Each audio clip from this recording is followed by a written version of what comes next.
Good afternoon, everyone. Welcome to the August 27, 2018 specially called meeting work session for the Board of Commissioners. And with that, first of all, I'd like to recognize Tad Leadhead from the Cumberland CID. I believe you have someone else over there with you. I can't see him. Barry Cheek. Oh, Barry. Okay. Hello, Barry. Good to have you. Oh, all right. Well, let's just introduce the whole audience, Tad. No problem. That's as far as I can go. Okay, well, we're glad you're here today. Thank you for having me. And that, we have a presentation by the Georgia Department of Transportation on the future I-285 Express Lane projects. So, Erica, I'll let you lead us into this conversation. Yes, sir. This afternoon, Georgia Department of Transportation has Tim Matthews here that's going to discuss the MMIP access point alignments. So, Tim, if you want to.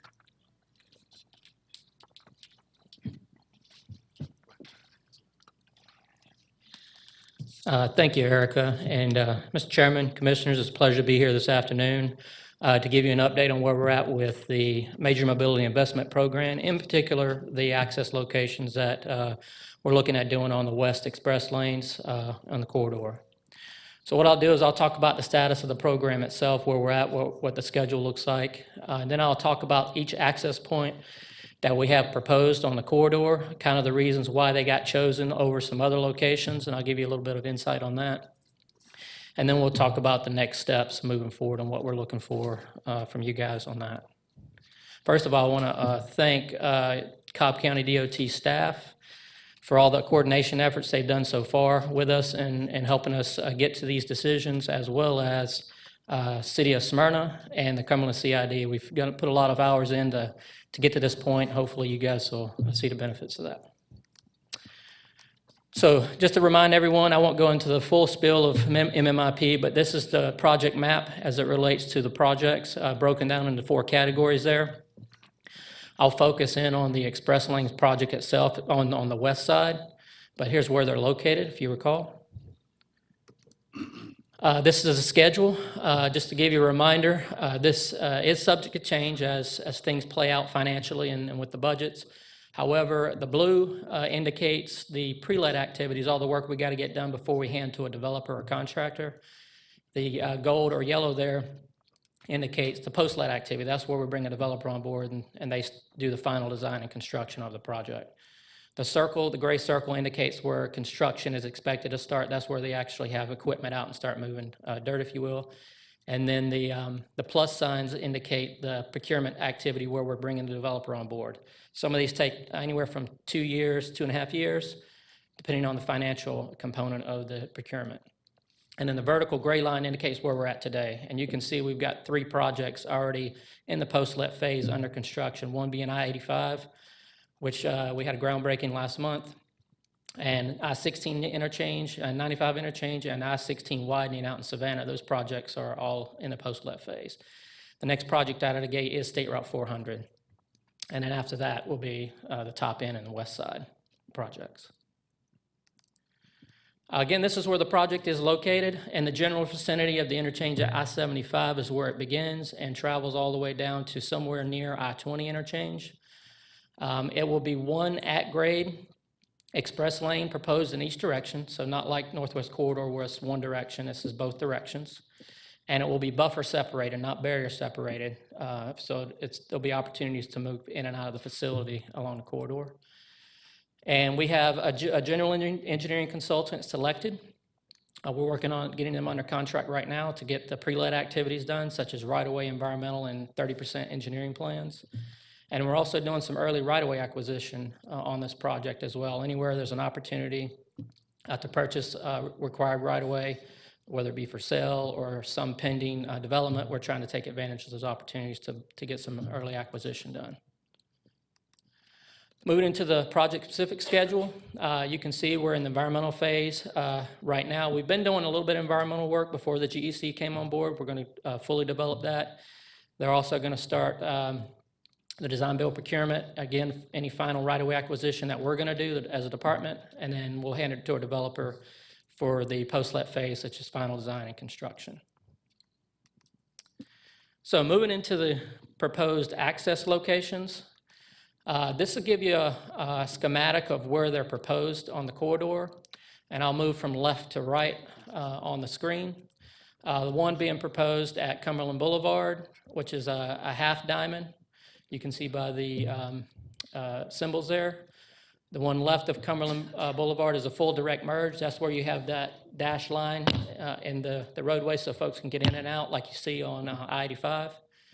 Mount Wilkinson would be another half diamond, express lane interchange, and then a full express lane interchange at Cumberland Parkway. So that's what we have proposed, and I'll give you some more details in just the next couple of slides as what those look like and how we got to those positions.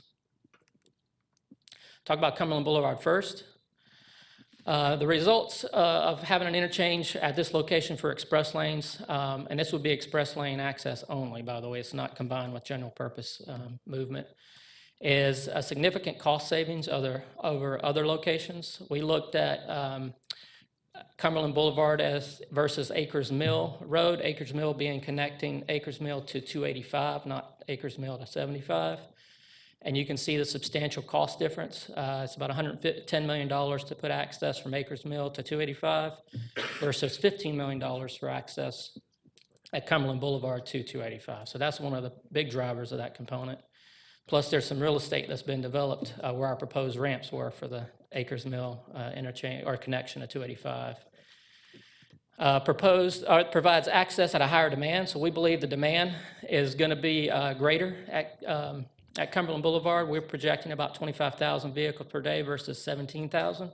Doesn't seem like a lot with those two numbers, but that is a significant difference. And provides northbound access to express lanes and southbound access off of express lane. Again, it's a half diamond, so it's north-facing ramps where folks coming south on 285 can exit, and folks leaving Cumberland Boulevard can get on 285 going north. So that's how that operation will work. Chairman Bass. Yes, what time frame are you expecting those projected volumes for 25K and 17K? I believe those are 2040. Yeah, good, I got it right. I have some gentlemen that's here, some tolling experts and others. So, yeah, 2040 is our projected time, our traffic forecast. Okay, thank you. You're welcome. And then further, it provides northbound, I already got that. So it provides northbound access and southbound off, so. This is give you a little map of what it looks like. Maybe a little hard to read, but the purple, or the purple in the center there are the express lanes, and then the ramps from Cumberland going northbound, and the arrows, you can see the movement through there.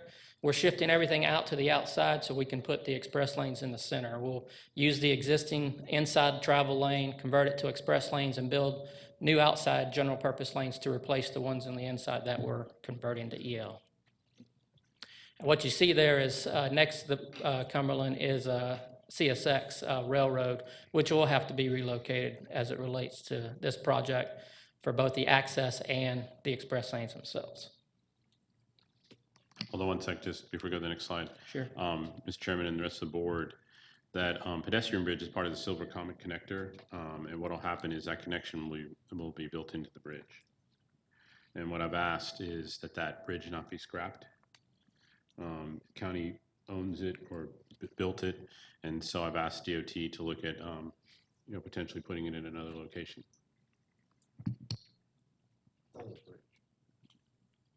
Yes, the pedestrian bridge. Okay. So you can do that these days, just pick up a bridge and move it, and use it. Yeah, I'm you asking can. that. Well, I mean, that's what they're looking into it, but I mean, it would be a shame to lose a bridge that spans that distance. Okay.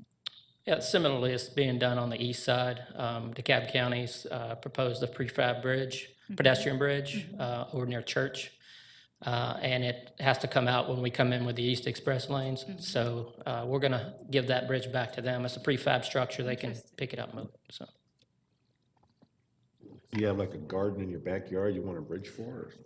It could go across a number of gardens.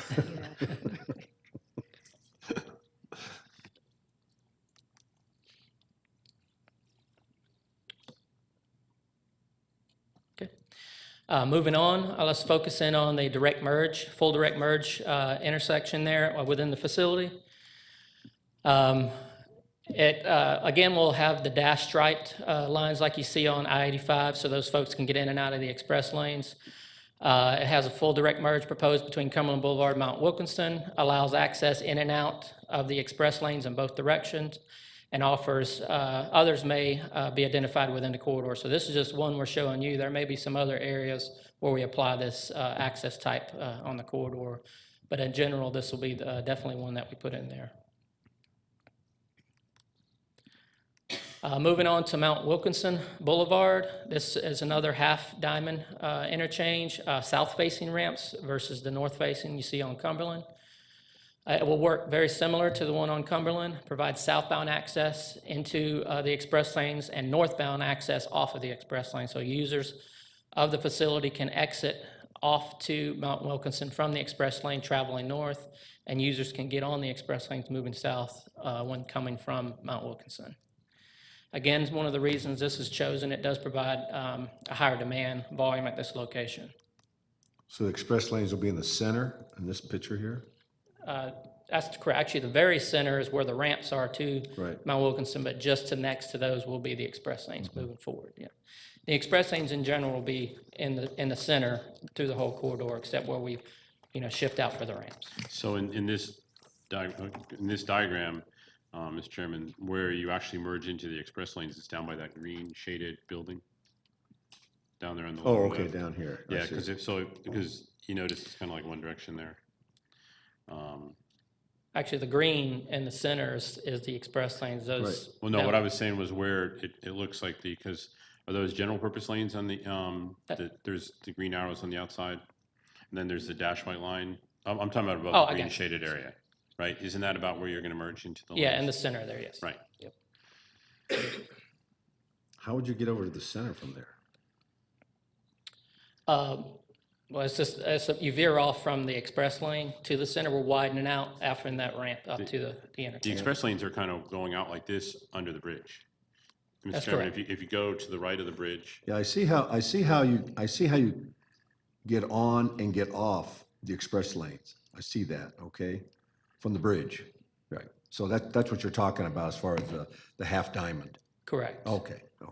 right, and then you actually would then merge up with the cars that were coming from the east side of the bridge all the way down there by that green shaded Right, area. okay, now I see what you're talking about. That's correct, thank you. So moving on finally to Cumberland Parkway, and the access will be a full express lane access point where you have both north and south facing ramps. The reason we chose this over Orchard Park, which was originally in the baseline, through coordination efforts with county staff and others, is certainly a cost significant saving there. You have 15 million access costs versus $27 million. It provides, again, a higher demand than you would see at Orchard Park, a significant amount by 20,000 vehicles per day or so.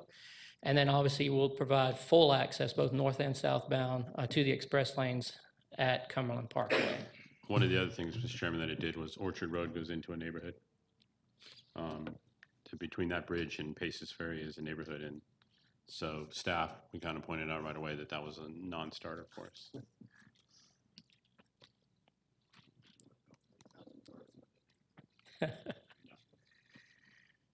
So here's this schematic or map of what that looks like. Again, we're not showing the ramps on here yet because this was a recent change to the baseline map. We originally had Orchard Park as an access point. Again, through coordination with county staff, City of Smyrna, and others, we worked to a conclusion that Orchard Park may not be the best location for access. And we saw the benefits as well from the state perspective and found that Cumberland was a better location for access on this corridor, this location. Just to give you a little idea of what we're doing today, we've done in other areas across the region. These are all the stakeholders on the major mobility investment corridors, in particular for express lane and access points. I've met with all of these folks many, many times, talking about what the projects, the program is, and what access looks like in each of these corridors for express lanes. And have a really good working relationship with them, and certainly want to continue that working relationship with the county and others moving these projects forward. So a lot of work has been done and a lot more work to be done on the corridor. I want to show you this here. This is an influence chart that we developed, given for the West Side project itself. The green shaded area there goes pretty high up on the influence change chart on the left-hand side. As you move toward the right, that green goes down and starts to fade out to white. And what that white area means is we got to put our pencils down. We can't make any changes on the project, so the developer can bid on the project.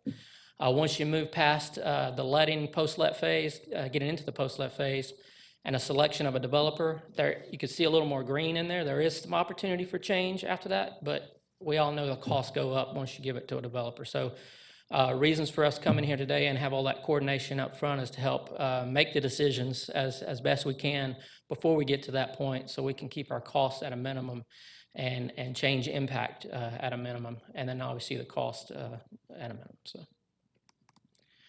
some of the next steps as it relates to access point, just a reminder, these access locations are all a baseline access map. No final decision can be made on access till we go through the NEPA process. We have to go to the public and others to make sure we get their feedback before we finalize all access on these corridors.